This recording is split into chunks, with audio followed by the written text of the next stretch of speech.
Hey guys, I know that for a lot of you, real winter is just around the corner, and you're waiting with bated breath for the water to firm up so that you can get out on it and start drilling holes and get your ice fishing fix this year. Fantastic.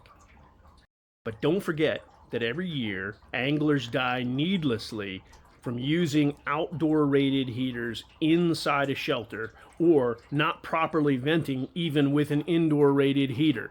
Let's talk about that. Let's dispel some myths about this and let's bear down on the truth of this, okay?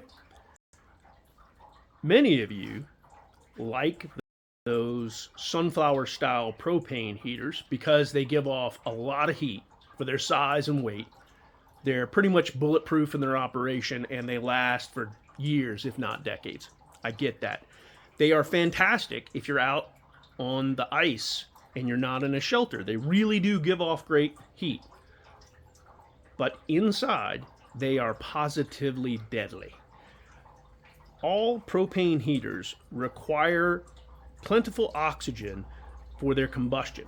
And when the oxygen level is too low to support perfect combustion, they give off even more carbon monoxide than they normally do. Inside of a tent or a pop-up or a cabin or an ice shanty, there's no way that an outdoor rated heater is going to get the oxygen that it needs. As a result, carbon monoxide levels are going to be high, even if you vent them.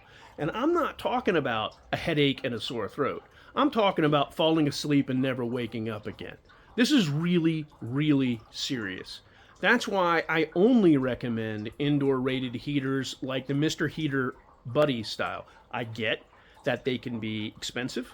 I understand that they can be finicky. I get the problems with the pilot lights. I get the problems with them maybe not putting off as much heat. Certainly not in their smaller variants.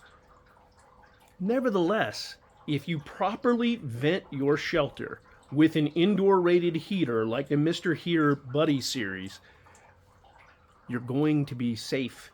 The Mr. Heater Buddy series combines elements that you are looking for in any good indoor rated heater.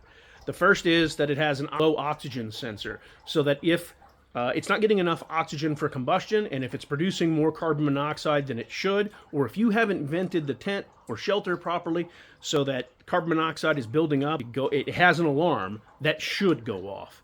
It also has a tip-over shut-off that should work to prevent any accidents like that.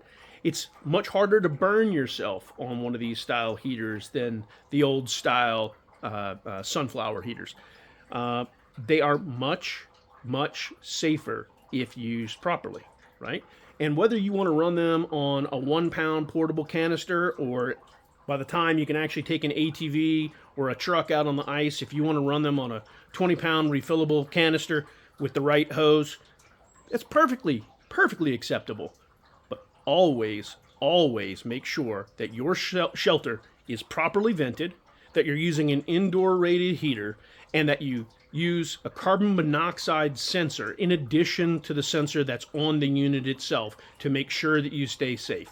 And if you feel that you're getting a headache or your throat's getting sore or you're feeling sleepy and tired, you need to rethink what's happening. You need to open up your shelter and you need to get outside and get some fresh air.